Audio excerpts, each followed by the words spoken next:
Good evening everyone and welcome along to League of Europe. We are here for Season 7 on the PSD. It is Division 1, Round 1 of the Championship as we take in what you could call the Italian Grand Prix this season for, of course, the Emilia-Romagna Grand Prix, if that makes any sense at all. My name is James Hay, going to be taking through the stream, as always, on a Saturday night, and joining me in the comment box is the four-time League of Europe Division 1 champion. It is NSX Montana. Montana, how you doing? Good evening, everyone. Good evening, James. It's the first run of the season. I'm not doing too badly, and I hope I heard you're excited as well. So, yeah, this is gonna be the beginning of Season 7. The beginning of Season 7 indeed, and of course, with you being on the commentary box alongside me, a new name will be crowned on the championship trophy, the driver's standings, of course, by the end of the season. We've got 17 rounds, I believe, to go through before then. Of course, round 1 here in Imola. And without further ado, let me introduce you to the drivers that we do have driving, of course, here tonight and over the next 16 weeks or so. So, Division 1 this season. In the Mercedes, we've got Campbell and Verstappen, the typical Kvyat pairing there. Nathan and Neo are in the Red Bulls. In the Ferrari, it is Justas and Daniel. In the McLaren, it is Rocco and Dylan. In the Alpine, Gripaz and Yilbream. Connor and Jensen, which I think is a very interesting pairing in the Alfa Romeo. Killer Blue and Packer in the Aston Martin. Nuth and Kumblai in the Williams. In the Alfa Romeo, it is Izza and Ruta. And in the Haas, it is Marine and Cantera. I think I said, by the way, Connor and Jensen there in the Alfa Tauri, not the Alfa Romeo there. But looking through that lineup, of course, very familiar names, of course, to you and me, Montana. Who is the pick of the paddock in terms of the teams?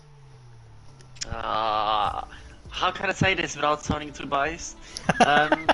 If Connor's connection holds and he closes the bottle for once, and Jensen is actually as quick as you think he is, I'm going for Alpha Tauri this season. No, I honestly think Alpha Tauri, when the graphic first came up on the live stream, I was immediately drawn to the Alpha Tauri team. Connor and Jensen. Jensen has been so quick in recent weeks in leagues, of course, wrapping up a TTML F1 Drivers' Championship and Constructors' Championship on Tuesday. Then backing that up, of course, in, I think it was FRL, in fact, on Tuesday. TTML last Sunday he wrapped up as well in terms of the drivers and the constructors standings. So clearly that is a very, very pacey team. If Connor, as you say, gets his connection sorted out, which we hope he will, hopefully that is going to be a very good team. And of course, we've got the likes of Campbell, Verstappen teaming up again once again in the Mercedes. And obviously, new drivers like the likes of Nuth and Packer as well. Yeah. People moving up from D2 and definitely not to be underestimated. And also the team Ferrari, which I actually don't have on my phone at the moment, but Justas is going to be dangerous this season for sure. So yeah, open fields. Now just about delivering, as people make the quite useless feature of the tyre choice on this game. And we logged into the season for the first time, and let's see if everyone ready's up.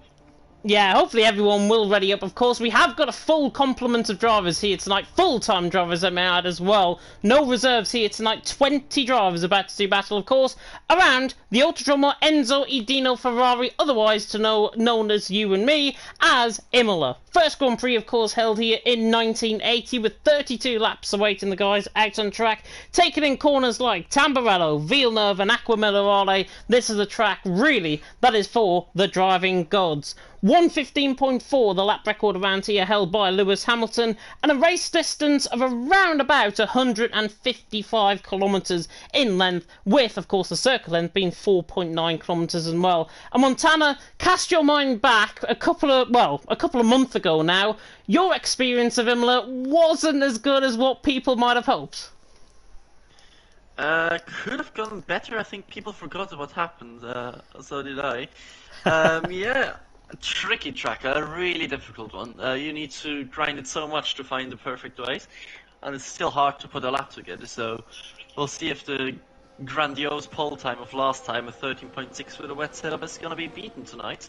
But I have actually no doubt it's going to be beaten, because people evolved and people got quicker. So yeah, will be really interesting to see if many people get into the 13s. and whether the race will be dry. So it'll be nice if you have someone informing us that is in the pit at the moment. Well, certainly in qualifying, it looks like it is going to be beautiful blue skies and sunshine, like it was, of course, in real life around here in Imola.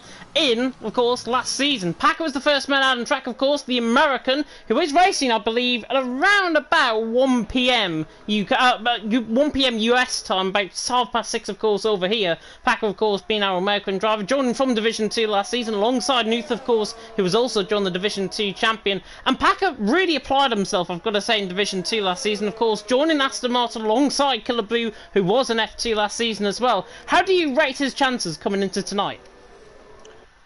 If you mean Packer, he's a really quick guy on some occasions on some tracks, so I'm not sure how quick he is on this one. Particularly, I think he wasn't doing too badly in F2 last season. So yeah, he could be quick. He was quick in pre-season. Now just needs to sort out his mistakes and yeah, finish what he could do. He has the potential, just needs to bring it on track now. Yeah, we will have to wait and see. Let's ride on board then, here at Imola, for a lap of the circuit with GVR Packer. 4.9 kilometres, of course, taking in. Yav coming in, by the way, in the comment section, or Jav, I should say. Repaz, Justas and Campbell for the top three, which could be quite interesting. Through now turn 2 and turn 3 at Tamburello, of course, reconfigured after the death of Ayrton Senna in 1994. Packer now on the run in toward the Villeneuve chicane, of course, named after the legendary Canadian driver Jacques Villeneuve, of course, where Canada gets its name from as well. Coming through the end of the first sector, though, with Packer, 24.1, as he now comes into Tosa corner, not to be confused with a different pronunciation of that name that I've done in streams in the past. Packer up the hill now, in towards Piratella at turn number 7. Goodness me, we don't want to be repeating that. Now, down in towards probably my favourite part of the track, down in towards Acqua Minerale, and you've got to really try and fling the car in on that curb on the right hand side to try and maximise the run out, and it looked very neat and clean there from Packer. Now coming in towards Variante out at the end of the middle sector, 49.6 through the middle sector from the American. He now comes on the run now, and then AlphaTauri just getting in the way, just the left hand side. That is Connor just getting out of the way, and a little bit of free slipstream I think there from Packer as well. He now dives in towards Ravazza at turn 18, and then to the left hander at turn 19, and then through the technical final right-hander of turn 20, and this is the lap on board with Packer. 14.5, blink and you miss it, 14.5, but I think lap times are going to be probably quicker than that as we go on. Yeah, definitely into the 13s as Campbell is across the line. Yeah, he sets the first real benchmark, I would say. So really good banker lap. Nathan getting his lap in as well. And some people opting for the mediums early on. You can do 4 outings, respectively 4 runs on this track at least. As Justas already at 13.8. Wow. That's an incredible lap from the Lithuanian, of course. Now Jordan, of course, relentless. Bar, of course, he was part of NSX for, I think, a good majority of the season last season. Not to rub salt into the wounds at all, I think, with that one. But Justas, 13.8, showing why he's got the pace so far. He's 3.5 tenths clear of Campbell at this early stage. I'm aboard with Repaz, though, and Repaz has looked very quick through the middle sector. And the Alpine now on the run to the line. The German would be hoping to try and beat Justas, and he does. 13.7, very good lap from Repaz. And that, for a banker lap, is probably going to take even a lot of beating from the rest of the field. Yeah, really strong laps coming in, and Connor is also around the final corner. He said he didn't practice much, but when he says that, he's the most dangerous guy on the grid probably. Number 69 coming across the line. It's only a 14-0 for now, but he's usually taking it quite easy on the first run. And we already got 3 guys in the 13s, so this can be one spicy quality session, especially when they take more risks. When you take more risk around here, you can improve the lap time by a lot, just by maximizing track limits, and that spicy chicane at the end of the lap as well. Yeah, definitely so. I was just right on board there with Yildirim, who came across the line 117.1. He's actually starting up on his flying lap now. And you were just saying before we came live, actually, that Yildirim had a lot of good pace around here last season. What can he do to try and maximise that run on this lap now coming to the Villeneuve chicane? Yeah, he's usually a guy that is also prone to maybe making a mistake or two, but if he can just get one banker lap in, that sets us up for a good qualifying from him as well. And as mentioned to you before the stream, him, Repaz, Justas, Daniel, really rapid guys around this track, so I think it's going to be among them, but we'll have to see if Jewelry is putting the middle sector in there as well. Oh wow, 49.3 through the middle sector. That was 3/10 quicker than what we saw, I think it was, with Justas that we were on board with his lap. So Yildirim was looking very quick on this lap. On the run down, on the dive down in towards Ravata at turns 18 and 19. He'll be hoping for a very, very good lap here. Yildirim was looked absolutely on fire on this lap. Coming around the final corner, on the run to the line. It might only be provisional pole, but he doesn't get there in the end. It's a 13.9. But on 2-lap old soft compounded tyres, that is a very good lap. He's 4,000 clear of Daniel, but Alpine, Ferrari to start off the season. Yeah, not too bad. Cantera, Isa both doing 0.4s until the middle sector split. So both also finishing their first runs. Should make it easily another 2 runs at least. Also 14-1. Good effort from Isa. And Cantera, the last guy to set a lap time. And I'm actually surprised that we see no invalidations really that far, and we got every driver with a lap time in. Yeah, every driver with a lap time in, and looking at the field so far, Repaz out on top, Justas second, Yildirim in third. But looking further down the field, you'll drift your eyes pretty much down the field, and there's around a second covering the top 14 at the minute. Of course, 5 drivers, plus Verstappen, of course, who didn't get a representative lap time in, are on that set of mediums, or, in Verstappen's case, on a set of soft compounded tyres, but yet to improve his lap. Jensen has just come out the pit lane as well, of course, the AlphaTauri. Connor there, his teammate, in 5th, around about a second clear of him at this stage. And obviously, what in terms of the mediums to softs around here, what times do you think the drivers will be finding? Because I think it's going to be anywhere to around a second, I think, they're going to try and improve. Yeah, it should be around a second. Some people suiting the medium is a bit better than others. In the race trim it looks quite a lot different because the softs overheat a lot. So mediums should be like half a second slower at the first few couple of laps, but then they should come into play. And yeah, the reverse strategy is definitely going to be interesting with a quick medium in the race. On board with Packer coming through the Villeneuve chicane as well. It's quite quick so far, 23.9 through the first sector from Packer. Very good first sector from him. And now, on the run up the hill, in towards a little bit of traffic actually, towards Piratella. At the top there, pretty much the highest point on the track now here at Imola. Now we come through the left-hander and on the downhill slope pretty much, towards, of course, Aqua Minerale. And Aqua Minerale, of course, reprofiled, I think, in recent years, of course, certainly on the Assetto Corsa games, as drivers have been finding out. 49.4 again through the middle sector. He's in around Cantera, Nathan, Ruta sort of area, I think, at this stage, but the lap hopped over the curb very nicely indeed. And now, on the run down, in towards Ravata once again. This has looked quite quick from Packer. Repaz and Justas are also out there on laps as well, so we'll be focusing on them quite closely as well. But Packer coming around the final corner, just struggling for a little bit of pace coming out the final corner. On the run to the line, it's going to be a bare minimum improvement, I think. In fact, he improves 3.5 tenths. What am I talking about? 14.1. He goes into 9th position, and he puts himself right in the mix. Yeah, Justas backed out of his lap, and Repaz is just down a bit. And Campbell, wow, out of nowhere. That's unexpected. But yeah, we can't forget about him, obviously. A great driver himself. As Repaz is making it through one of the most satisfying corners of the whole calendar year. Is he gonna be able to improve his middle sector? Really tricky exit here because the rear end just wants to slip away with the elevation change. And then it's just close your eyes, send it through this chicane, maximizing the whole track limits. And looked like a decent effort. A little bit of oversteer, but if you can manage the little traffic he has ahead and doesn't get distracted by it, he could snatch a pole again from Campbell. Really tricky second to last curve, and then the last curve you don't want to ride sausage to. Oh, the invalid, the last corner exit.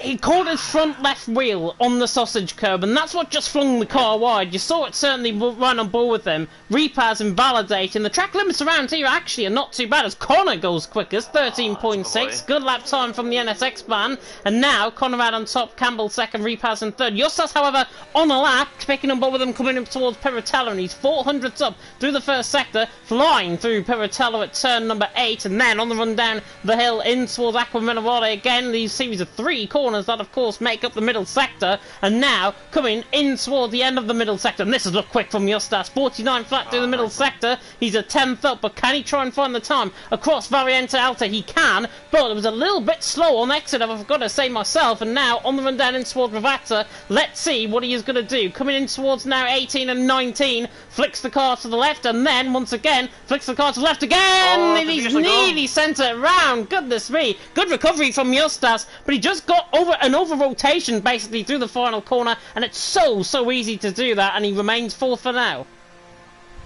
Yeah, people not finishing their laps, and Daniel is actually one that finishes his lap, and he puts it into P2. Again, a Ferrari, as we mentioned, a really strong team. Could be up there. But I'm now waiting for Jensen, as he has invalidated again. Yeah, he was 7/10 up, I think, on his lap. I saw him coming into the pit lane. He was 7/10 up on his lap. Neo was just invalidated as well. Nuth, however, on that set of mediums, is on the lap. He's in towards Variante Alta. Connor on the left-hand side, they're just going out the way. And now Nuth, of course, Division 2 champion from last season, will be hoping to try and capitalise on that good form from last season and put himself on the map to know why he is a Division 1 driver this season. Coming through Ravata at turn 19, and then to the final kink at turn 20, and now on the run to the line, Nuth, 13.9, puts himself into 7th position and actually puts himself a good gap ahead of Izza, who's about 2 tenths behind him. Yeah, Knuth also really well, a good performance in the pre-season. And yeah, he was quick last season in Division 2, almost a bit too quick at some point. Yeah, he's making an appearance in Division 1, which is great to see.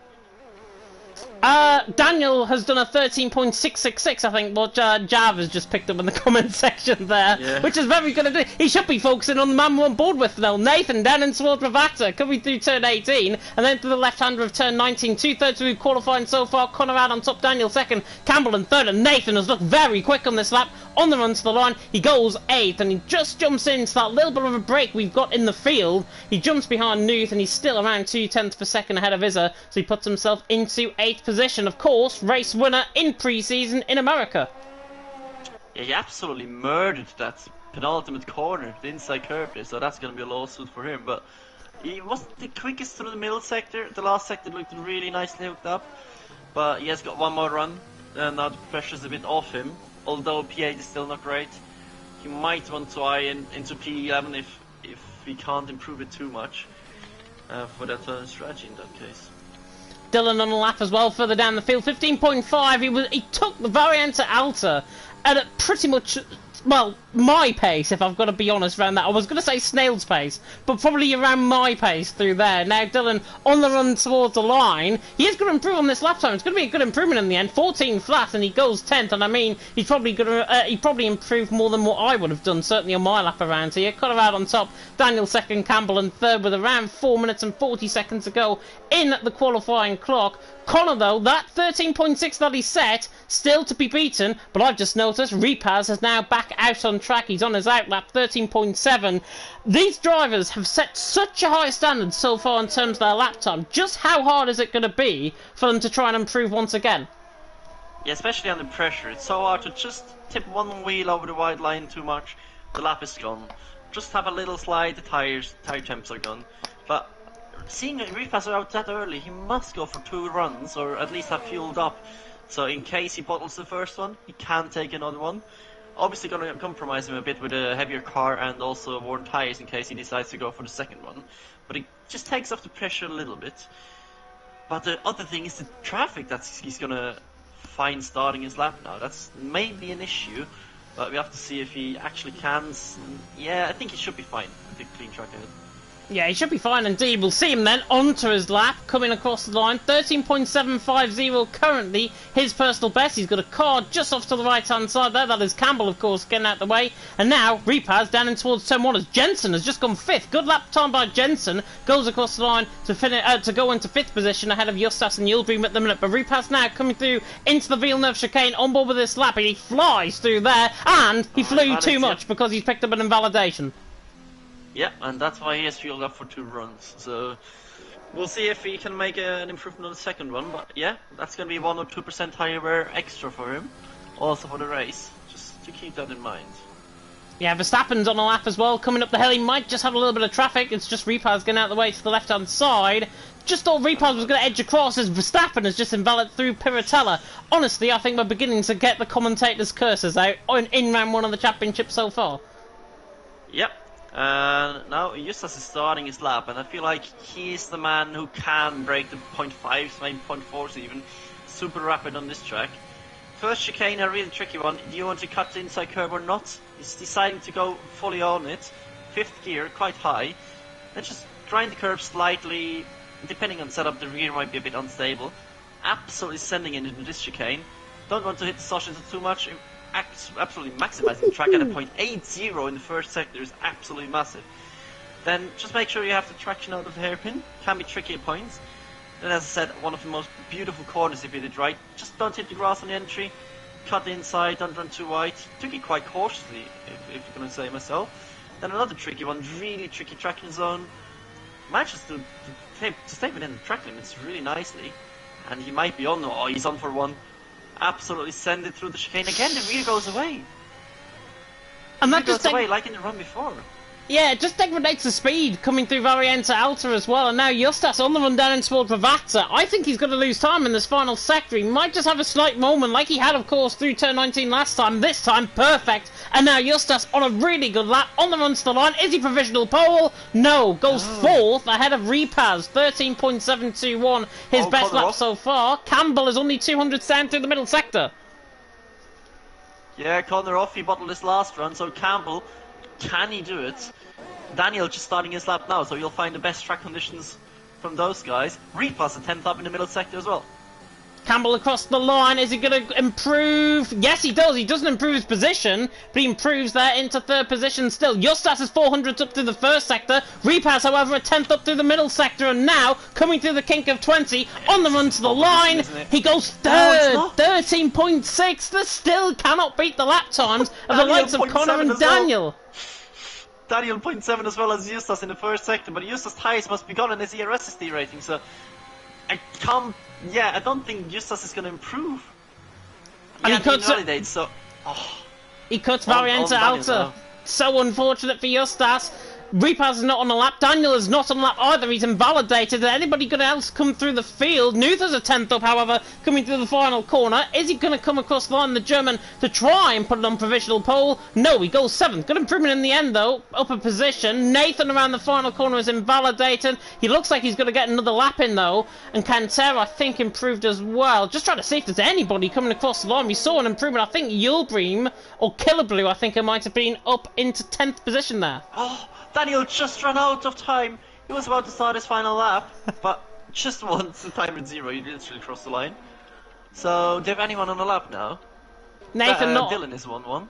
Yeah, Dylan's on the lap. Traffic. He's got packages ahead of him and he's invalidated. Oh. Verstappen not on the lap. Neil's 1,000th up through the first sector. Izza finishing his lap now. Coming around the final corner, can he come any further up the field? Yes, goes 8th. What an improvement in the final sector. He's only like 200s up in the middle sector. Izza goes 8th. Good lap time from him. It looks as if, though, we might have our pole position and we might have Connor out on top. Verstappen's not on the lap. Neo, I think, is on one. He's purple in the middle sector, apparently. Let's run him over with Neo. Is the old man of Division 1 going to try and win here and get provisional pole in this final qualifying session? He comes around the final corner of the German. He's on a very good lap, actually, Neo. On the run to the line. Is he going to improve to the line? He does. He goes 9th in the end. It's a 13.8. But I think everyone is now off their laps, if I'm not mistaken. Cantera's invalid, Killablu's off the lap, Neo is invalid as well, and Nuth is off his lap as well. So that's the end of qualifying. Connor out on top, Daniel in 2nd, Repaz in 3rd. Congratulations to Jav, by the way, that got at least 2 out of the top 3 right, just in the wrong positions. Yep. I think I actually got one guy. He only got one, yeah. But look at gaps. P1 to P5 it's just 700ths of a second. And also down all the way down to Nathan, even down to 13th, they're in the 13s. Well, okay, that's a lot of 13s. So yeah, that's a great quality and a bit unexpected if I have to say. the whole field is covered by 0.8 per second. I just think I'd throw that out there. Welcome to Division 1 in 2022. Conrad on top, Daniel in second, Repaz there in third, Campbell in fourth. Christmas saying in the comment section as well, why didn't I get to drive? Simply because all 20 full-time drivers are here in terms of their attendance, and that is why no reserves couldn't race tonight. But it is Connor out on top, 14 hundredths of a second ahead of Daniel in the end. But look at that top five. Conrad on top, Daniel second, Repaz third, Campbell fourth, and Justas in fifth, covered by 69 hundredths of a second. Yes, you humorous bunch. Jensen in sixth with Newton seventh, Isra in eighth, Neo in the end in ninth with Yildirim running off the top 10, Nathan, Killer Blue, Cantera, Ruta, and Dylan ran off the top 15, just over 4/10 per second covering them. Verstappen, Packer, Rocco, Kumbly, Marine rounding off the top 20. What a qualifying session, and if that's got anything to go by the race, we're probably going to have race of the season so far. Wow. Yeah. Oh my god. Yeah, sure. Why not? Yeah, quality looks close, but now it's about who picked the best race setup and strategy. I guess probably all of the guys outside the top 10 are going to start on medium, so I think we can have a look at who that exactly is, but Nathan might be in the second pole position there, starting P11. Yeah, P11, I remember last season, I think we had obviously a number of safety cars within this race, so that is obviously one thing to throw into the spectrum. But obviously, drivers on a set of medium compounded tyres, I think the tyre wear around here, if I'm not mistaken, on a set of softs is quite low. You can last to around lap 9, lap 10, then decide to pit in. But the guys on a set of mediums, probably if there's no interruptions, will decide to go beyond the halfway stage and then go onto that set of soft compounded tyre. Yeah, and it just takes one late safety car and the whole field is turned on its head. I can tell you that. Definitely so, definitely so. 32 laps then awaiting the guys out on track. The formation lap has begun here in League of Europe Division 1. And this is your time to get your top 3 predictions in the comment section. Let us know who you're supporting, of course, in that comment section as well. And we'll run through the tyre strategies that everyone is on. Top 10, of course, qualifying on that set of soft compounded tyre. Cantera and Ruta as well on a fresh set of soft compounded tyre within the bottom half of the field. Everyone else, Nathan, Killer Blue, Dylan, Verstappen, Packer, Rocco, Kumbly and Marine, all on a set of medium compounded tyres. Interesting to see Cantera and Ruta starting on the 7th row of the grid, both on a set of soft compounded tyres, so in theory they're going to be the quickest guys out on track. Yeah, the question is if they're still soft or if they're fresh or if they're one lap worn or something. But yeah, surprising. I would expect something like Kuhn or Marine at the back, maybe to put on a set of softs or hards, just to not copy the other strategies. But P13, P14, a bit of a gamble, I have to say. It is a very big gamble, I've got to say. Obviously, if we have no interruptions in this first lap, Cantera and Ruta are going to be really embroiled in battles up and down the field. They've probably got quicker drivers ahead and slower drivers behind, and that could all concertina up into one big effect, really. There could be a few crashes within that amongst. Hopefully not. Hopefully there's going to be a clean race. Predicted pit stop strategy actually on this set of soft compounded tyres, it says it's a 2-stop strategy to lap 9 to lap 12, which I think is where we've put the ballpark in. I think when obviously the drivers are going to come in for that set of soft compounded tyre. Yeah, it should be an easy one stop in that case. But we have to see if people opt for the hard or the medium. Both can work, but usually the medium is the quickest tyre to finish the race with. But it's setup dependent and timing dependent, obviously. And we'll probably see undercut City as well on this track with a fresh set of mediums, should be quite quick. But yeah. What's your top 3, James? Oh, my top 3. I am going to go... I don't know who I'm going to go for. It's really open, I think, this race. I'm going to go Justas for the win from 5th position. I think he's got a really good chance. If it's anything like last season, I'm going to go... Oh, pressure. Repaz 2nd, Neo 3rd. Fair enough. I'll go for Repaz, Connor, Jensen. Interesting. We'll see whose prediction is right then, if any of us are right at the end of the race. But League of Europe, Season 7, Division 1 about to begin, and it is... Lights out and away we go, and Connor gets a very good reaction time, and Daniel is going to try and filter off down in towards turn 1, down in towards Tamburello. They're side by side, they need the interlocking wheels down in towards Tamburello, and Daniel tries to go all the way around the outside of the AlphaTauri. It's Connor though who remains ahead. Daniel in second, Repaz in third. Everyone's clean through Tamburello safely. Connor though leading the way. Daniel in second, Repaz in third. The German's got a really good start there. Campbell there in fourth, Justas in fifth. The positions up the field certainly haven't really changed. Cantera and Ruta are going side by side on that set of soft Companatore, and they're still fighting for the same positions that they started the race in. Connor though leading through the first sector. Daniel in second, Repaz in third, Campbell in fourth, on the run up towards Piratella for the first time. Might be as Cantera goes side by side with Killablee down in towards Piratella, gets the move done down the inside, and now we'll let her open a can of worms because Ruta is now through around the outside in towards Aqua Minerale. He is through and he's into 13th. Apart from a little bit of interlocking wheels between the leaders, everything must be the cleanest start to a League of Europe Division 1 race I think I've ever seen. Yeah, Mr. Proper will be quite happy with that. That was super clean. Also in the back, I only saw one guy. I think Rockhard Dylan going a bit off. But other than that, is this Division 1 League of Europe? It is Division 1 League of Europe, and looking at the position changes, Killer Blue is the only one that has really lost minimal positions. Lost 2 positions, Verstappen and Koen Blij also down 1. Everyone else has either stayed the same or they've gained 1 position. Justas on the back of Campbell down in towards turn 1. Is he going to be close enough down in towards Tamburello? No. He hops over the curb and runs in behind the Mercedes for now, but has a really good run out here, and the relentless man pulling alongside the Kia man switches the outside line, and Campbell says, you know what, you're not coming through this time around. That was a little bit of a defensive, maybe masterclass, maybe a bit of movement under braking, but Campbell there in 4th, Justas there in 5th, and Campbell entitled to obviously defend the position because he was the car ahead.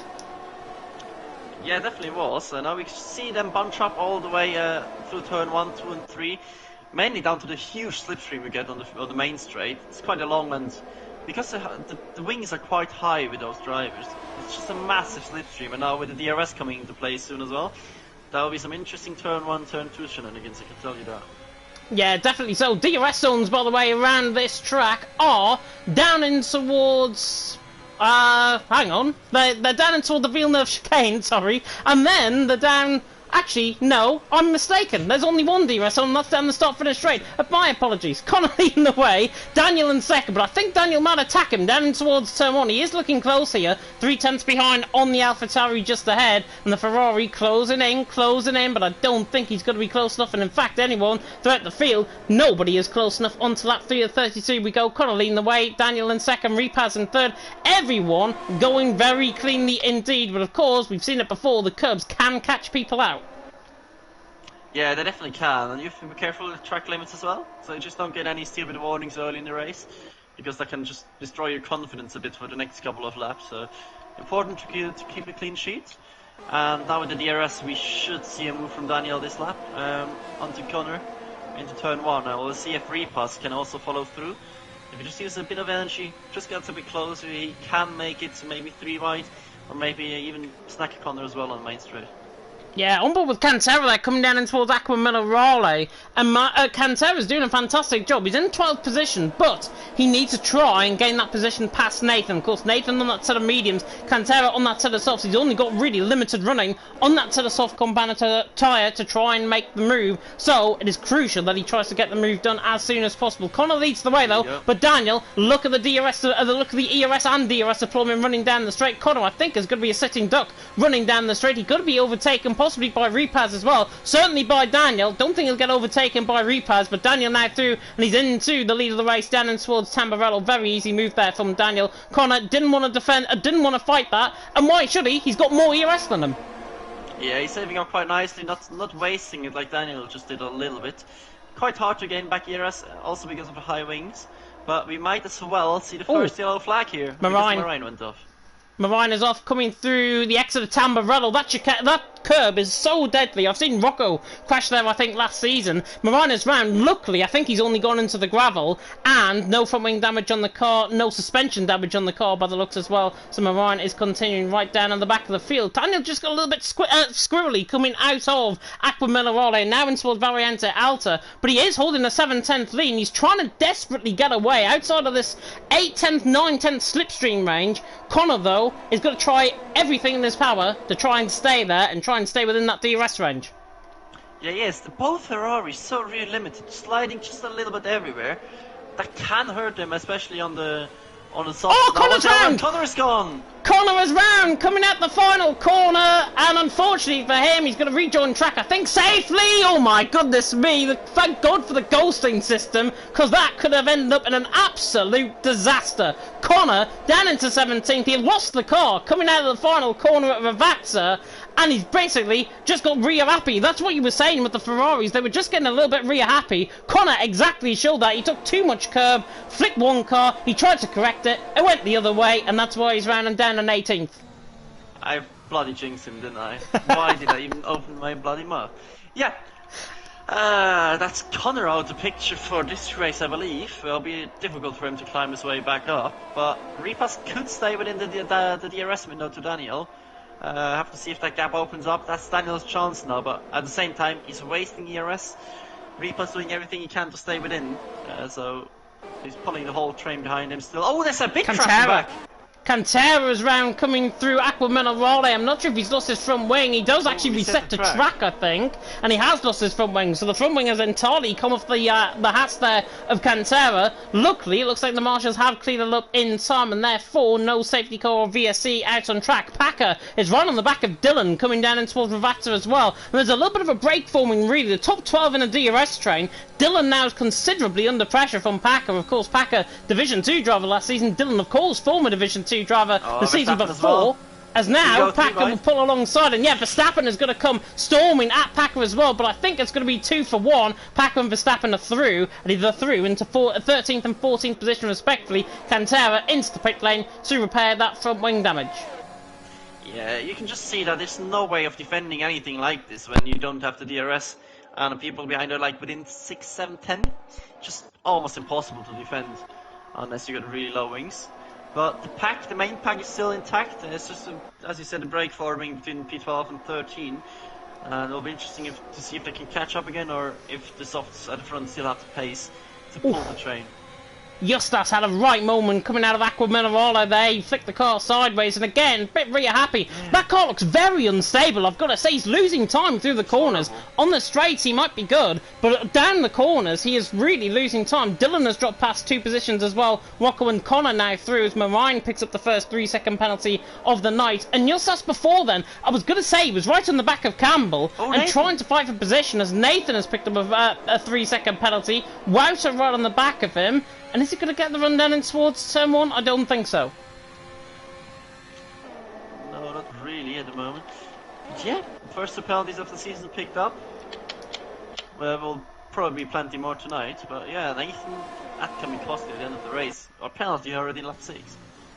Jav saying, did I fall over in the comment section? No, I was sitting actually, because I'm sitting on the edge of my bed. My headset is plugged into the controller. I sat on my lead, basically, that pulls into the controller. That's why I unplugged it and replugged it back in. Hopefully nobody heard that at all, but Jav is one of those guys that likes to pick up on everything, unfortunately. Daniel out on top, the 3,000 second. Campbell in third. Lap 7 out of 32, even Division 1. It has been quite a slow burner so far this race, but if last season is anything to go by, second half of the race is damn well going to be better than the first. Yeah, and you can also already see people thinking about the long game. Repas saving his battery up. Jensen seems to be holding back as well. Luke's just driving with the train. And then you can just see people mediums just staying in position, wanting to be with the train if possible, and hoping for the late game. Jav, I think, going to become the health and safety officer of LOE, I think, after this stream. Daniel out on top, Repas in second, Campbell in third, but here comes Justas on the back of Campbell, and look at the run, he's going to get the Ferrari's now, going to pull alongside, down in towards Tamburello, all the way around the outside of Tamburello. What a move, he slightly makes contact with Campbell, but the car was ahead. Justas is through, and he's into P3. I think that was probably an apology weave there from Justas, but Justas through, into P3. He had to try and make it count. He did. He had the pace to pass Campbell, he did, and ran the outside of Tamburello even better. Yeah, just as Hamilton tried to do in the real thing, but luckily there was no Max Verstappen inside pushing him off, so yeah, great racing. You can't make that chicane without the slightest bit of contact, really, so I think the move was fine.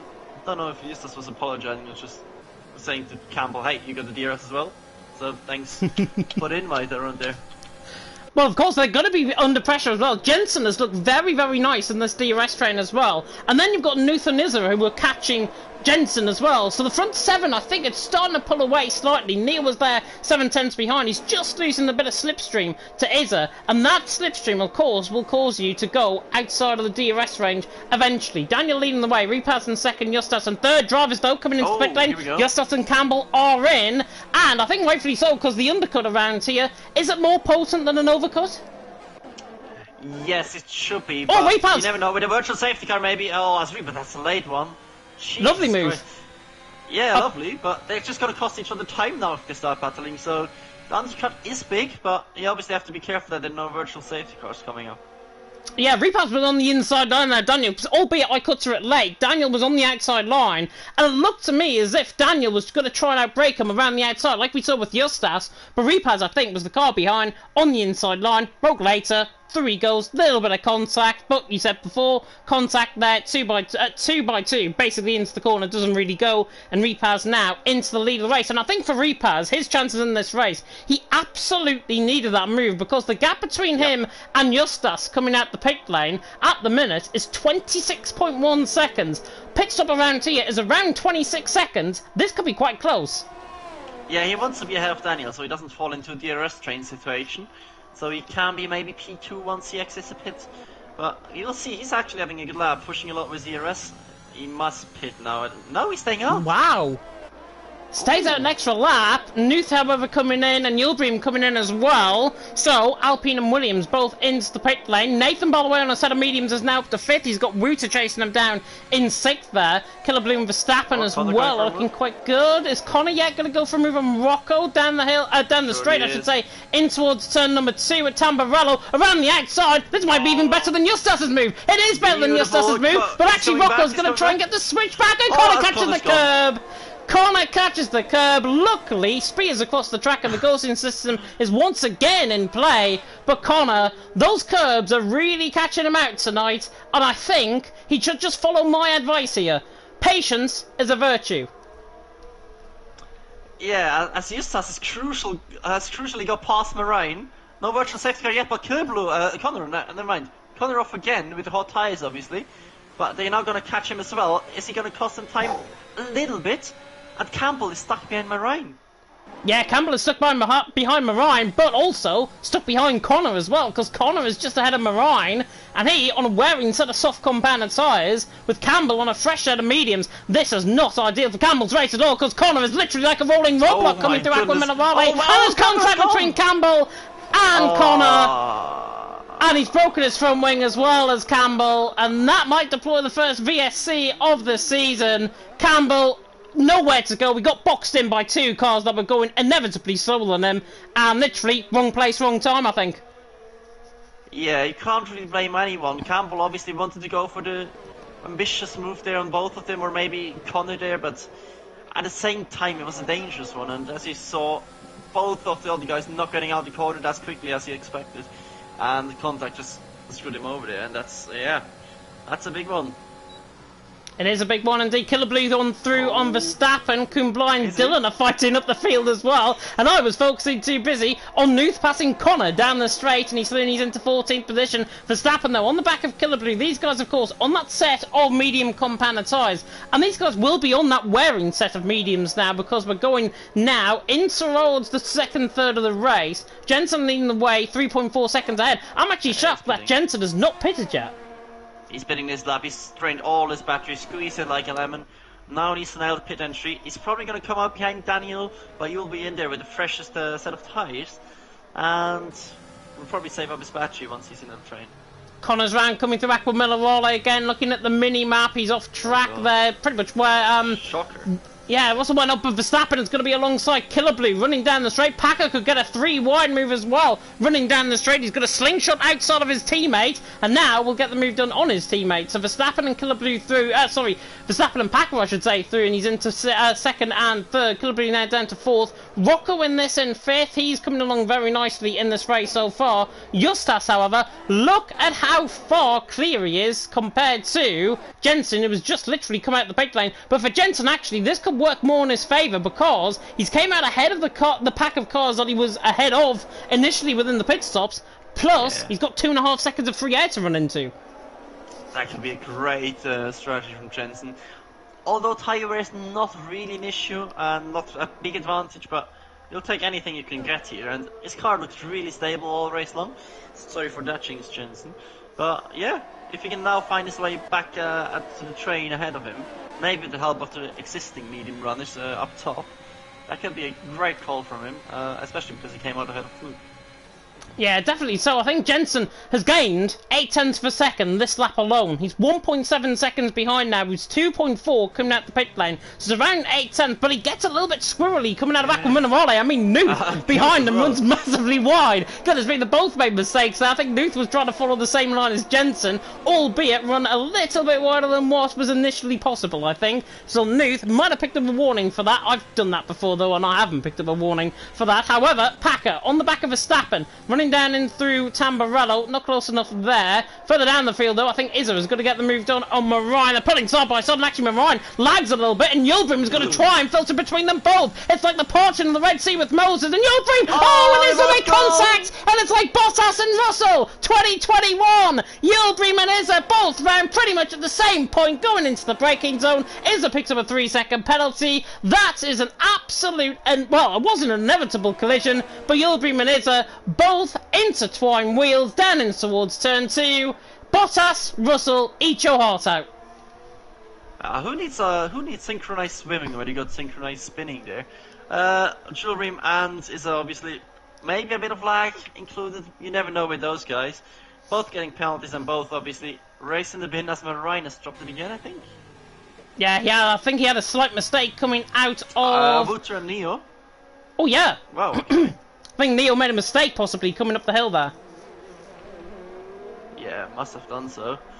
And Jensen's getting slightly closer, but he's literally on 0% DRS, so he needs to make the connection to the train as soon as possible. Yeah, he's 1.6 seconds behind. I think the DRS train ahead is really helping them along. Daniel on the back of Repaz down in towards Tamburello at turn 2. Not going to be close enough. Jav, by the way, saying in the comment section, gutted for Campbell, was having a great race after last season's disasters. Totally agree. He's down there in 20th position, probably through no fault of his own as well, and Campbell will inevitably come back fighting, I think, next week in trying to obviously get retribution for what happened, of course, early on in the race. Yeah, he definitely will. And you never know with late safety cars, if people at the back can just manage no penalties and then attack at the end, gamble a bit. You never know what might happen. But yeah, no safety cars so far. But the race is still not even halfway through. Yeah, still in its early stages, really. Justas is leading the train with Repaz and Daniel now hooking on to the back of this. Jensen in the middle sector seems to gain a couple of tenths per second, but it's all whisked away. Cantera is out. That is coming to the Villeneuve chicane. That might be a safety car. It's not, it's a VSC. It is a VSC, but is that going to be deployed for full safety car, I wonder? Verstappen is coming in, Packer coming in, Rocco staying out. Killer Blue, however, wants to get the double stack with his teammate, so he is in, along with Dylan. And this, I think, is going to help probably more the guys that pitted in slightly earlier than these guys coming into the pit lane, because they're all going to go into a set of hards, because they cannot make, of course, a set of softs to the end of the race. Yeah, they're all going on hards. That might be a... Ooh, hard to not quit, really, to be honest. So I think Nathan still might be fine, but yeah, no one gambling on his softs or mediums at this point, which is fair enough. But hards will not be the best tire at the moment, and they still drop back quite a bit. They do drop back quite a bit. Verstappen and Packer coming out in 11th and 12th. And unfortunately for him, Marine seems to be the thorn in everyone's side tonight. Marine is just ahead of this gang, with Verstappen, Packer, Yildirim, Izzo all ingrained in a bit of a DRS train. Connor, by the way, I'm not sure if... he hasn't been lapped yet, but it's just the timing's causing a little bit of a glitch. As DRS is now re-enabled, so we're back underway to green flag racing. And Nathan, Jav, by the way, mentioned a really good point. Nathan actually missed the pit lane by probably around 2 or 3 seconds. If it came out 2 or 3 seconds earlier, he would have been straight into the pit lane, put on a set of hard compounded tyres, and he is staying out and probably going long run onto the set of softs as Yildirim further down the field, right on the back of Packer, running into Aqua Minerale and Variante Alta. Yeah, but still, in my opinion, it's probably the best that Nathan couldn't even pit, because he would have pitted, and that would have screwed him over as well. He would have come out just ahead of Wutter, I believe, behind Knuth, and then on hard tyres, don't think he would have had a chance against the mediums. Yeah, maybe so, maybe so. I mean, Nathan as well has got that 3-second penalty that is overarching him in this race so far. And we're halfway through. Nathan leading the way, Rocco in second, Justas in third. Always seems to be halfway through the race, either Nathan or Rocco was towards the front end of the field on alternate strategies, which is very nice to see. Packer on the back of Verstappen, closing up in towards Tamburello, not going to be close enough. The Aston Martin on the back of the Mercedes. Nothing now picks up a penalty, 3 seconds added on to his time at the end of the race. Yildirim as well, joining in this battle with the likes of Verstappen and Packer just ahead. And at this moment in time, we've got a little bit of a split race now, obviously with the VSC being deployed and with a few spins out on track. Repaz, Justas, Daniel is pretty much the front three. Of course, the top two still to come in.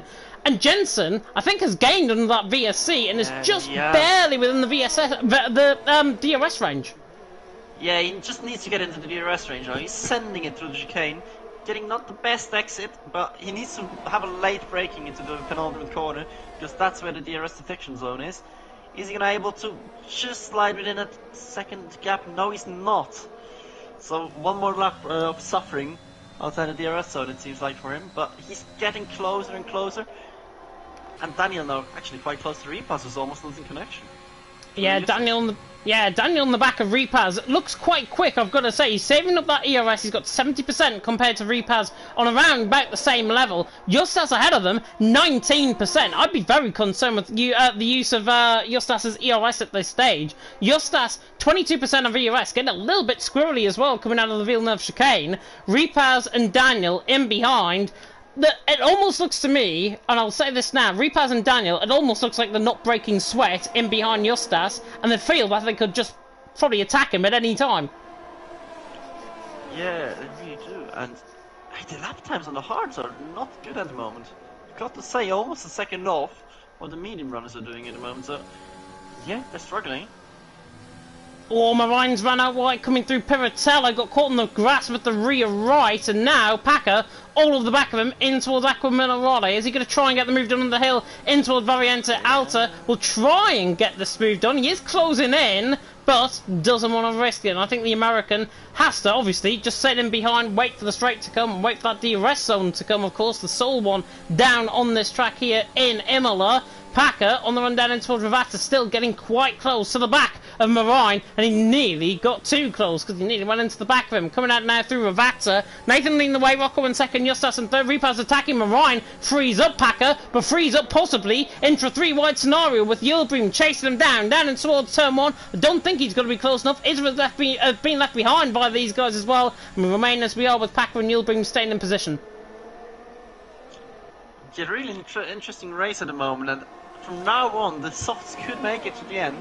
So in case Nathan wants to go for a cheeky undercut, or Rocco or anyone like this might be the possibility to just gain back those couple of tenths needed. That's Jensen, oh, that's a crucial penalty as well. It is a crucial penalty. He's chasing down, of course, the likes of Justas, Repaz and Daniel, but I've seen it too often here in Imola. You get within a second and you start going out. That DRS train down the straight is so potent because the straight is so long. If you're in a DRS train, you've got to pull away from the car ahead or behind, and therefore you're going to be losing the time as a result. And Jensen, I think, has just been caught in that wheel. He's trying to desperately use up his ERS. I think, personally, use Knuth up behind you. He's got 16% ERS, but he's got more ERS than you. And I think Knuth should try and get ahead of Jensen, try and drag him back along. If Knuth has got the pace as he's shown so far, he might actually get Jensen onto the back and roll within a second. Yeah, this should work together really, because once you race your ERS, there's no going back to the end of the race. As Packer now showing, well, he had DRS at that, but he's showing decent pace on the hards now. Interesting from the leading pack, the Justas, Repaz, Daniel pack. Justas on 20-ish% ERS, Repaz and Daniel just not using any. Still on 100 almost. Yeah, Justas, Repaz are doing a phenomenal job, I've got to say. Daniel as well, 90% ERS. He's got 10% more than Repaz and 70% more than Justas currently out on track. Mark has just joined us in the comment section, by the way, guessing he has crashed from Division 3, which is unfortunate. Nathan leading the way, Rocco in second, Justas in third if you are just tuning in. I'll just gloss over that little sly moment that I think I had of them there. Nathan though leading the way. And actually these guys are still going on. And I think Nathan is coming into the pit lane. Yeah, Nathan is in. Onto a set of soft compound tyres he will go. How quick is the set of soft compound tyres around here compared to a wearing set of mediums? Should be decently quick, like a second, maybe a bit more per lap at the beginning. You have to be careful not to overdrive them so they don't overheat.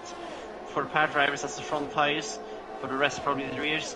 But yeah, we'll have to see if he comes ahead out of Wouter. He's... No, I think he's going to be ahead of Verstappen here, if I'm not mistaken. Yeah, he has to be ahead of them. And then easily close the gap down, make the moves when necessary, just ease them into the stint, really. Oh, Yildirim's trying to go around the outside and towards Tamburello, backs out of the move in the end. Packer was so late on the brakes, he nearly overshot the corner, and Packer remains in P11. Yildirim didn't want to go for that move there at all in P12. Is it that P13 and behind? And Dylan and Killablu also getting a good battle going on. So there's battles up and down the field at this stage. Rocco still to come into the pit lane from the lead of the race. Justas in second, Repaz in third, Daniel in fourth. This has been quite a good race though so far. In terms of the penalties, by the way, I'll run you through them now. Jensen, Wouter, Nathan, Killablu and Campbell all on 3 seconds worth of penalties. 6 seconds for Izza and Marine. 8 seconds for Yildirim. It looks like he sped into the pit lane. Yeah, that's unlucky. But yeah, we have to see if Rocco actually stays at as long as the other guys catch up. But no, he's deciding to pit this lap. Not wanting to be a mobile chicane this time. And pitting 1 lap later than Nathan. But he'll come back quite far behind. He has to make his way through now a couple of guys before he catches up to them. Yeah, Repal's closing in on Justas down towards turn 1. Nuth as well on the back of Jensen in towards turn 1. Not quite close enough for either move. Justas leading the way, Repal's in second, Daniel in third. Jensen's time really is beginning to look quite thin, I think, in trying to get onto the back of the front 3. I think Jensen's race is pretty much run now. Aim for P4, have a good battle with Nuth, and you never know, you could end up in a battle if these guys get battling. We've seen Justas battle before. Repaz and Daniel we've seen battle before as well, and if these 3 get battling, they're gonna be in quite an intense fight, I would think. Yeah, and I don't think they really want to be leading. Oh, we got another yellow flag. Killablu. Aston Martin. Killablu round at variant out, and it's a safety car. It's a safety car. With 11 laps to go, safety car deployed here in Division 1. Justas out on top, Repaz second, Daniel in third, and this just opens up a whole can of worms. I can tell you what, Rocco's probably kicking himself right now. Oh, that poor lad just pitted. That's the worst feeling in league racing, when you pit and the safety car comes out. But at least that's going to be an interesting race. Kinda screws out Daniel as the leaders are pitting. Wow. Oh, a lot of people are pitting. Daniel stays out though. Daniel stays out. He could have easily done a double stack. Well. He was behind Justas, but he could have easily had a double stack there. But now, is he gonna? Surely he's got to stay out and try and hold the lead of the race. He's only got one option now. Nathan is now P3. Is anyone else staying out? Rocco is. Can he overtake them? A couple of guys he can, yeah, ahead of Jensen even. But that's gonna spice things up. To be fair, a lot more people pitted than I thought they would, so they didn't really lose many positions. But yeah, that's gonna be an interesting stint. This now just brings the whole median of race of the season, I think, to absolute question. Daniel out on top, Wouter in second. Both stayed out on that set of medium compound tyres. They have to be committed to the end of the race. They cannot pit now under the safety car, otherwise they're just going to lose too many positions and probably fall right down to the back of the field even when they rejoin out on track. Daniel and Wouter are only committed to one thing, and that is to try and fight off a roaring pack of soft compound tyre runners in behind. Nathan, Justas and Repaz leading that train. It is going to be quite intense, I think, this fight. Daniel leading the way, Wouter in second. But we've seen Daniel do it before. Austria, last season. He, obviously, albeit that was a wet race, Daniel did a fantastic job, held off the pursuing pack on a wearing set of compound tyre, and it's pretty much like Austria last season all over again. Yep, and I can tell you, the mediums are probably going to come back at the end of the race, so Daniel really needs Wouter to just hold him back for 1, 2, maybe 3 laps if possible. But we have to see how big the advantage of the softs is. But softs are not fresh. most of these softs have been used in qualifying, so yeah, it'll be really interesting to see how this plays out and how quickly they can pass Wouter and maybe Daniel as well. Yeah, everyone I think is on a fresh set of soft compound and tyre. Nathan and Rocco, of course, have done multiple laps on that set of softs.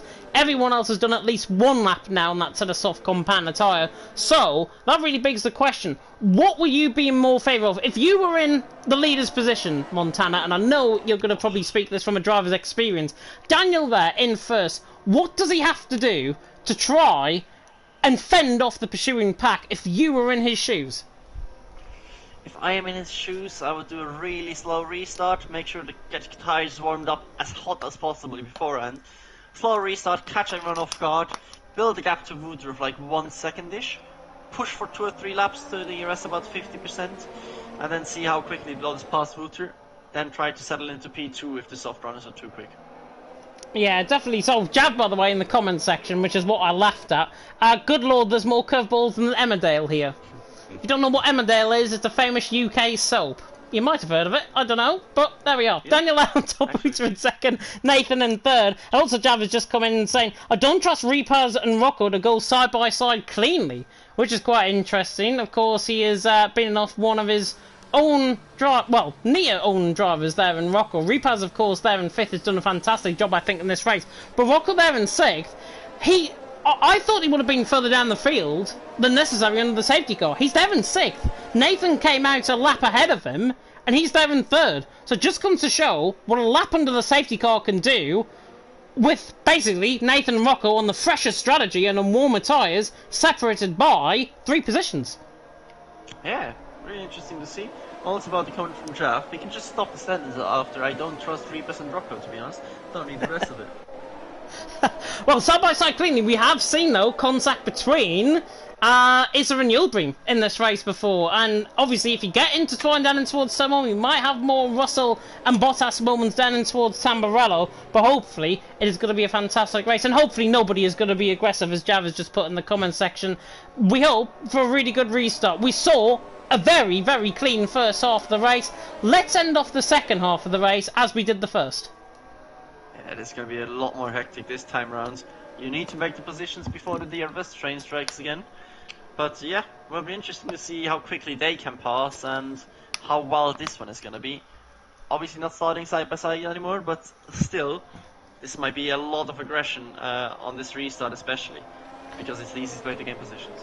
Definitely so. I think, honestly, drivers have just got to be patient, but they're going to be pedantic, I think, in the safety car restart. I know I would be. If I was in the safety car restart now, I'd be literally underneath the rear wing of the driver behind, the driver in front, and then try and gap the driver behind, so I'm so far enough ahead to try and get a good run at the driver ahead of you, if you know what I mean with that. Daniel out on top, Wouter second, Nathan in third.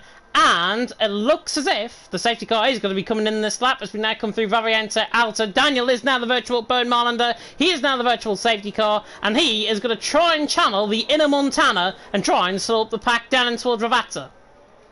Yeah, he's going quite slowly, not as slowly as other people have done in the past. But it's going to be interesting to see if he can catch them off guard. Maybe going in between the penultimate and last corner. Because that... Not something Wouter would expect, really.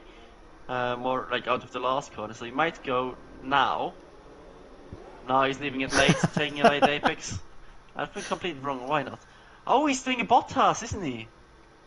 He is. Bottas Mugello, I think, is what the safety car start is going to be like. I think he's going to go around now as Verstappen and Connor have had contact as well further down the field, and that was a slow restart. And Daniel hasn't really got the run as he really would be hoping, because Wouter now is on the back of him, running down in towards Tamburello. Jensen and Rocco are side by side as well, and it's nearly 3 wide in fact, and Rocco's been outgunned literally through on the inside and outside. Repaz around the outside of Tamburello as well on Jensen. Jensen got caught on the curb. He's into fifth. Jensen with a shocking restart. Rocco dropping down the field as well.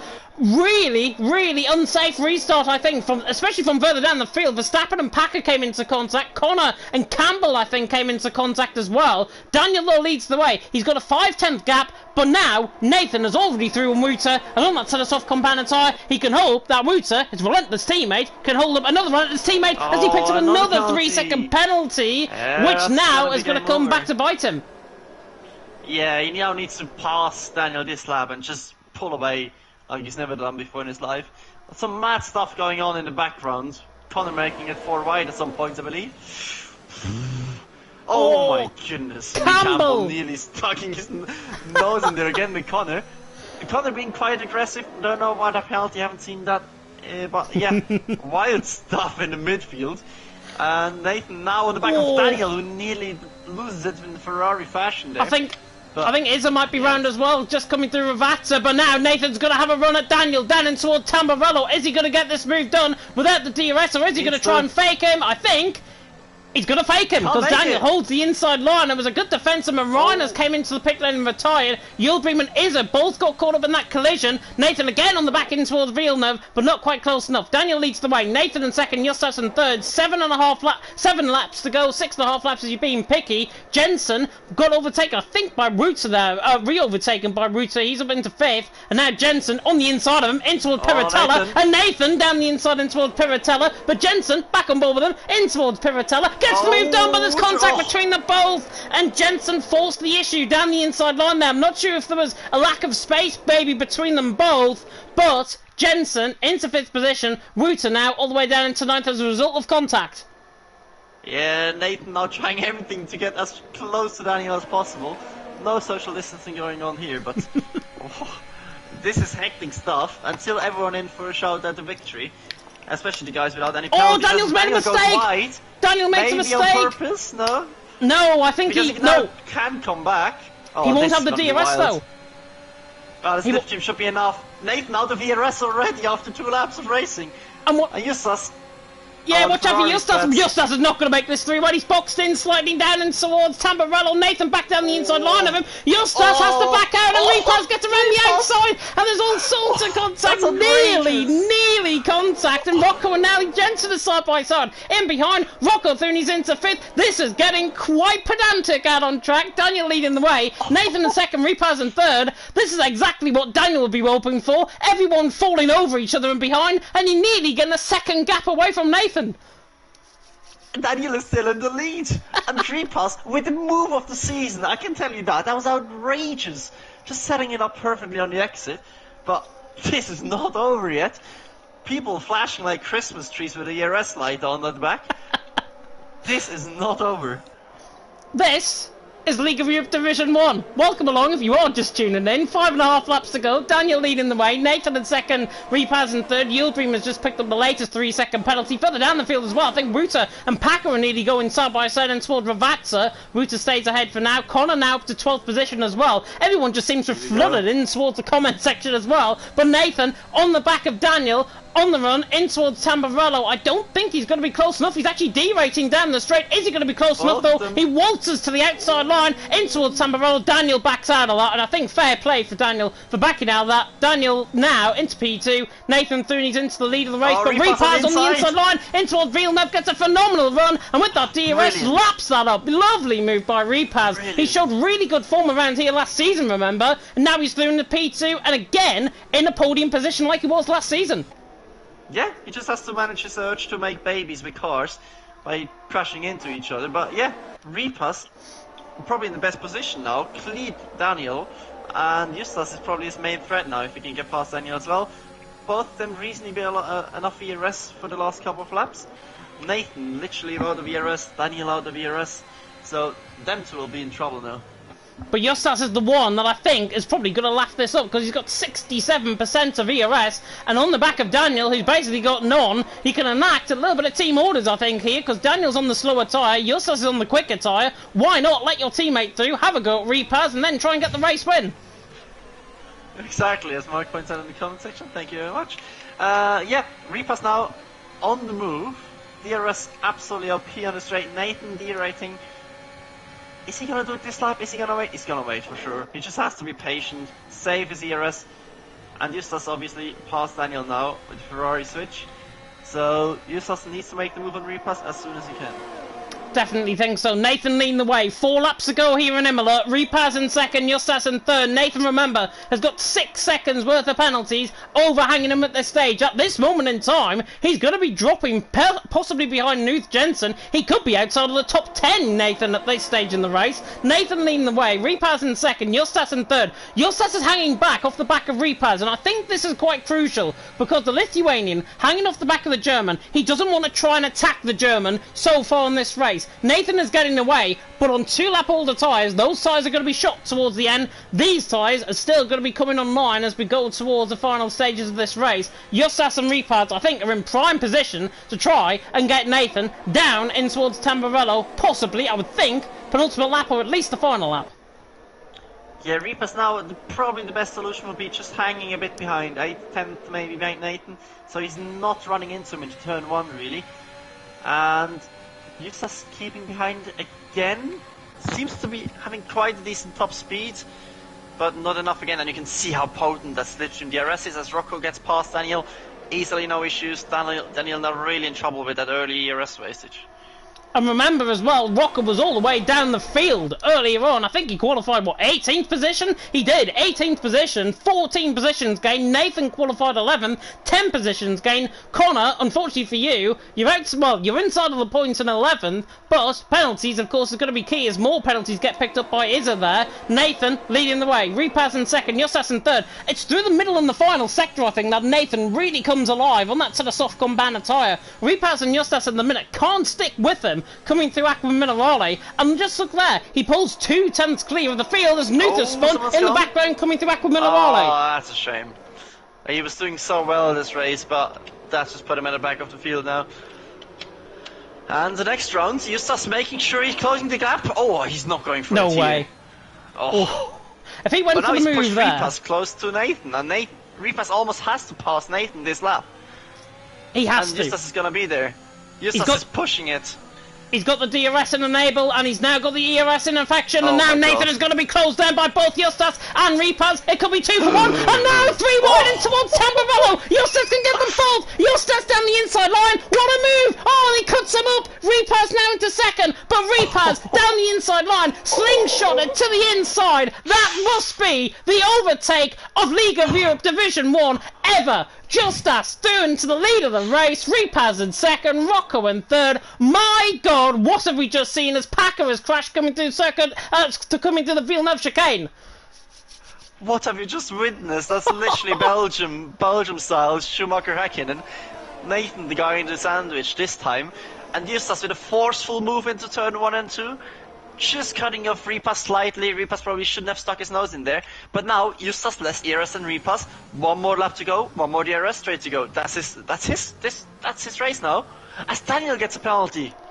And Rocco's actually involved in this for the race win. I don't think I'd be ever saying that. Rocco's in third, and he could be in with a chance of the race win as well. Final lap of the race. Gear up. Fasten your seatbelts, because this is going to be one wild and wacky ride. Justas leads the way with 5/10 the gap across the line. Is Repaz going to continue to close in? Look at the closing speed of Repaz. Is he going to be close enough down towards Tamburello? He pulls alongside to the outside. He's going to sweep past him. Repaz through, he's into the lead of the race, and the German, I'm sure there's probably a fist really thumping there as Repaz is now through, and he's into the lead of the race. Justas now in second, and Justas now, I think his chance of this race win has probably just gone. Repaz playing it to perfection, not getting demotivated by the last lap pass, just putting it back on Justas. Brilliant strategy from Repaz, I got to say, and it seems like this one is sorted out now. Ryan has just launched his phone out of fear. I've nearly launched my controller into my TV screen onto the final lap there. Repaz leading the way. Justas in second, Rocco in third. The final half a lap to go. And Repaz has picked his point to absolute perfection. And now, coming through Variante Alta, he could be the first League of Europe race winner of Division 1 this season. As Jensen picks up a penalty further down the field. Repaz on the run down into Ravazza, getting chased down by Justas all the way. Coming through Ravazza. It is going to be a German victory here in Imola. Repaz around the final corner in the Alpine to take the race win in Imola. What a race! Justas in second, Rocco in third, Daniel in the end is fourth. Nathan's dropping all the way down the field. Somehow he's ended up in seventh after those penalties. Repaz has won, Justas in second, Rocco in third. What have we just witnessed? We've witnessed the race of the season so far, James, as you were predicting. Wow, a bit confusing at some points, bit difficult to understand, but what a race, what kind of overtakes have we seen? Jesus Christ.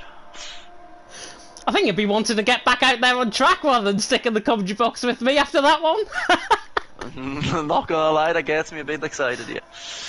Oh god, Izza spun through the final corner as well. He's coming across the line to finish, I think, in 16th position. We only had 4 DNFs, I think, out of that race, maybe 5 if I'm not mistaken. But Repaz takes the race win here. Drive of the day awarded by the in-game fans. Rocco, and I think with the positions he gained, rightfully so, Rocco drove a phenomenal race. But to the top step of the podium is Repaz, and Repaz, we saw him in Imola last season. It was his first race of the season last season. He joined, he was on form, and now he's a race victor here in Imola this season, Season 7 of Division 1. What an effort from those guys. What a race that was. What a season opener. And I still can't believe what I've seen. I can't believe the comment that I've just seen. I am going to say it on the stream. Jav, if every race is like this, I may need to get a defibrillator. Yeah, I think after that one, certainly, our adrenaline's through the roof. But brilliant racing. Repaz in the end took the win. I thought Justas took the win there with that move, then into the final lap of the race. But Repaz, he stuck his nose in for a reason the lap before, and Repaz wins here in Imola for the Emilia-Romagna Grand Prix / Italian Grand Prix, because there is no other Italian Grand Prix this season. Repaz the wide on top, Justas in second, Rocco from 18th position on the grid up to third, Neo in fourth, Daniel in fifth, Kuhn Bly, we didn't even mention him I think in the end, in sixth, drove a brilliant race from 19th on the grid, Nathan there in seventh with Jensen, Verstappen, Dylan ran off the top 10, Campbell and Ruta ran off the point scorers, however, top 12 of course get paid positions, Connor, Nuth, Yilbream, Izza, Packer, I think all finishing. Packer of course crashed out through the penultimate lap of the race. Marine, Killer Blue and Cantera, the 3 DNFs plus Packer of course. 16 finishers here in Imola. Oh, I'm out of breath. Yeah, the commentator's definitely the DNF there. My voice is absolutely gone. There's still how many more rounds left to go? I'm going to check the calendar now. There is still... there's only 1, 2, 3, 4, 5, 6, 7, 8, 9, 10, 11, 16 rounds to go after this one. Yeah, that's going to be one hell of a season if it stays like that. It is going to be indeed. Shall we try and get the top 3 in? Sure. Just have to figure out how to invite people to the party. Party settings, and then obviously just like invite them to the party, I think. Yeah, PS5 just be confusing. So who have we got? Do I actually have them as friends? No, I think you can just invite them. They might be on my friends list, I don't know. Repaz, Justas and Rocco. Yeah, that's Justas in there. Oh. Rocco. What I will do while you're doing the invites is read you through the calendar that is going to be coming up, of course, this season for Season 7 of League of Europe Division 1. France is going to be round 2 of the championship. That is next week, and I mean, if Imola is anything to go by, France might be even better. Portugal, Portimao for round 3, then it is Austria for round 4, Monaco for round 5. Who decided to put Monaco on the calendar, I do not know. United Kingdom, of course, the British Grand Prix round 6, and then it's Saudi Arabia, Bahrain, and Australia for in like the first half of the season. Belgium, the Netherlands, Russia just before the Easter break. Then it's a break week on the 15th and 16th of April with China, Hungary, Canada, Brazil and Abu Dhabi to round off the season. And that, I think, Montana, is a pretty darn good calendar, apart from probably one track. Yeah, one track is brilliant, and that's called Monaco. It's terrible on a pad. Just, yeah, if you want a pad, I feel sorry for you around Monaco. Anyways, we are going to speak to our top 3, of course, and Repaz, man who finished in P1. what were you thinking going on to the penultimate lap of the race? Because obviously you got outdone by Justas down the inside in towards in towards the final, in towards, I forgot the name of the corner, Tamburello. Down in towards Tamburello, you got outgunned by Justas. You didn't panic at all, and then you overtook him on the final lap of the race. How must you feel after that race?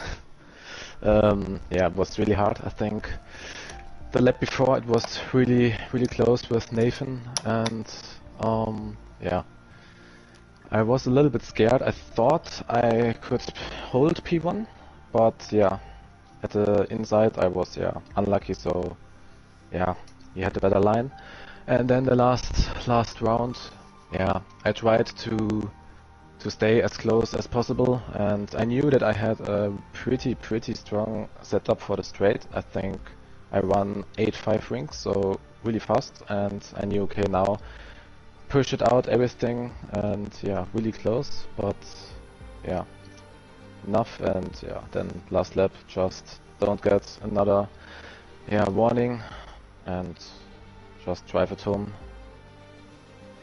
And you did drive it home, of course, to the race victory here in Imola. An absolute fantastic race. Talk us through that safety car as well, because you were quite a way down the field, I think, in the safety car. You were around 5th or 6th, I think, if I'm not mistaken. Just talk us through that safety car, Peter, because obviously it wasn't ideal, but was it ideal for you in trying to get onto that fresh set of softs?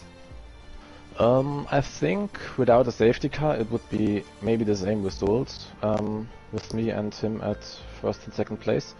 But yeah, it was a little bit hard because I was P6, so yeah, you need to overtake the cars in front of you with the medium tire.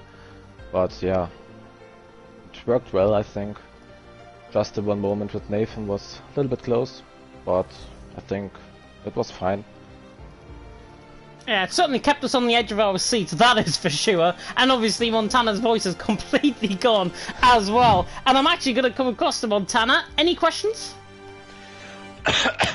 Yes, congratulations, of course. That was an amazing race. How nervous were you, like, going into the last lap, knowing that you've just been overtaken by probably the greatest move of all time in LOE?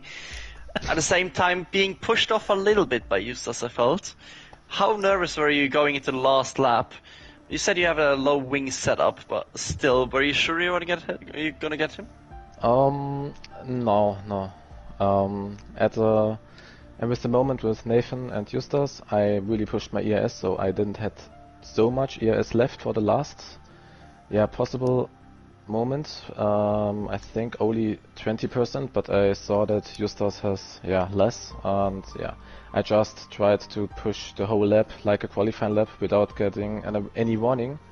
And yeah, I think at the last corner I was 7/10 down, so I thought that will be not enough, but yeah, God bless, the low wing has a good straight line speed, and it was enough. But yeah, really hard, really hard. To be honest, I thought, okay, that's P2, but P2 was also fine from my side. But yeah, P1 is better for sure.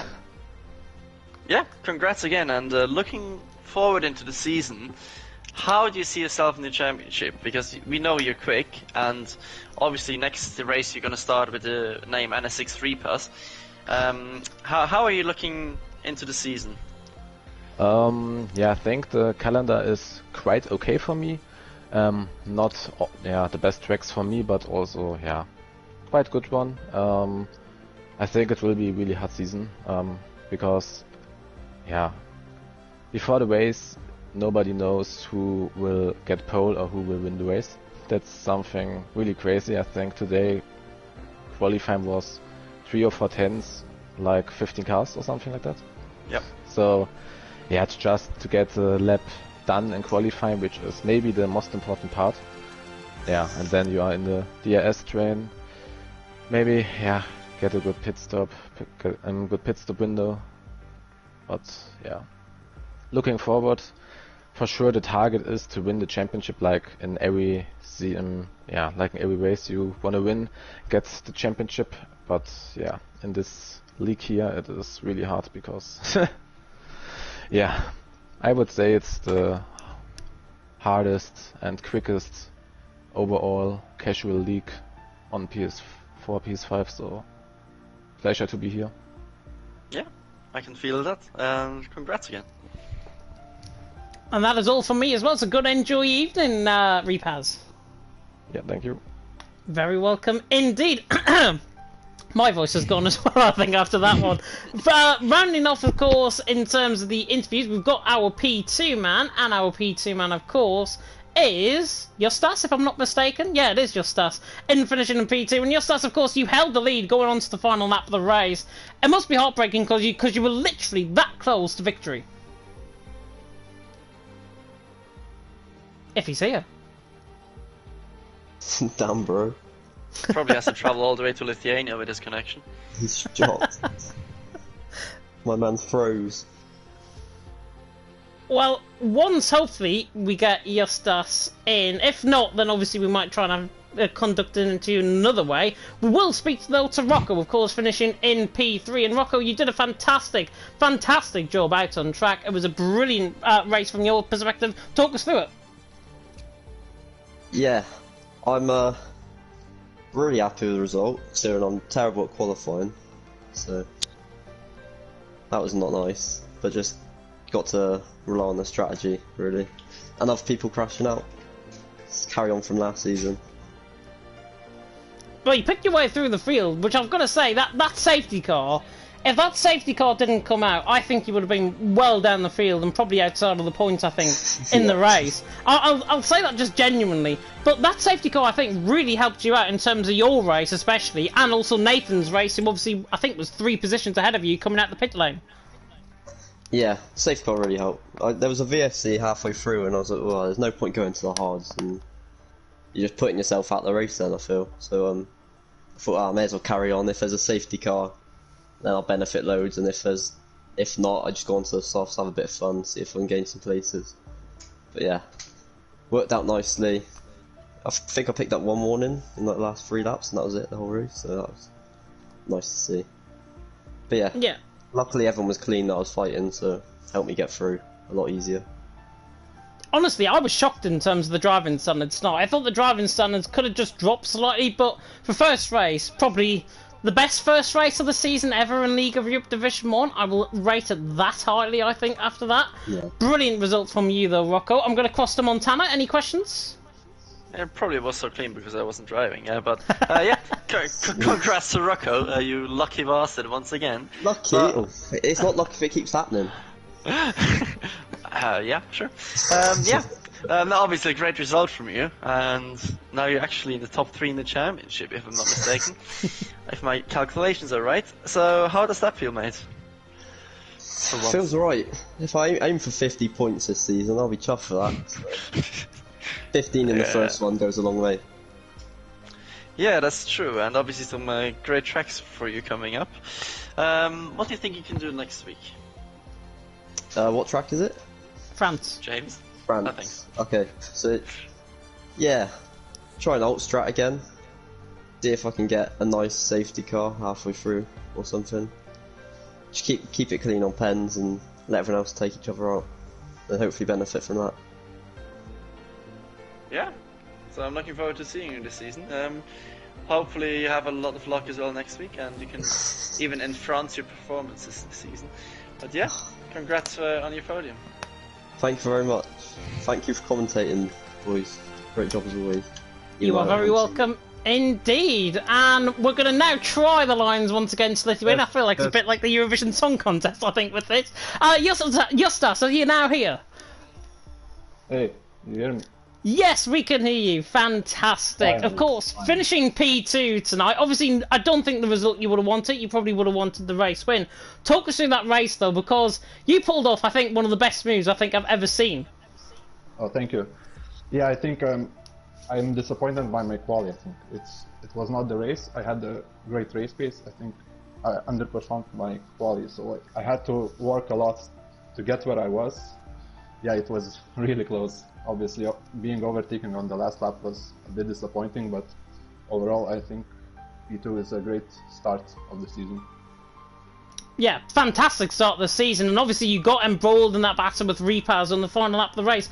Was there a sense of inevitability about the move? Obviously, Repaz going around the outside of you. Did you back out that move at any stage?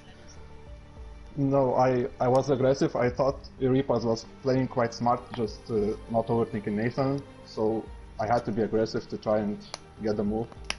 Obviously, ideally, I would have wanted to be second, behind Iripas, but yeah, it worked out like that, and I had to push the last lap. I tried everything as well, but yeah, he had a really great straight line speed. He just shoot past me on the last lap. Iripas. Yeah, really Yeah, great job. Shot past you on the last lap, but I've got to say you drove an absolute phenomenal race out there. It was brilliant to see, brilliant to witness, and brilliant to commentate on, I've got to say as well. Montana, I'm going to come across to you. Any questions? Yeah, Lava Vacras, Mr. Eustace. That's a bit... I'll pass. I don't forget.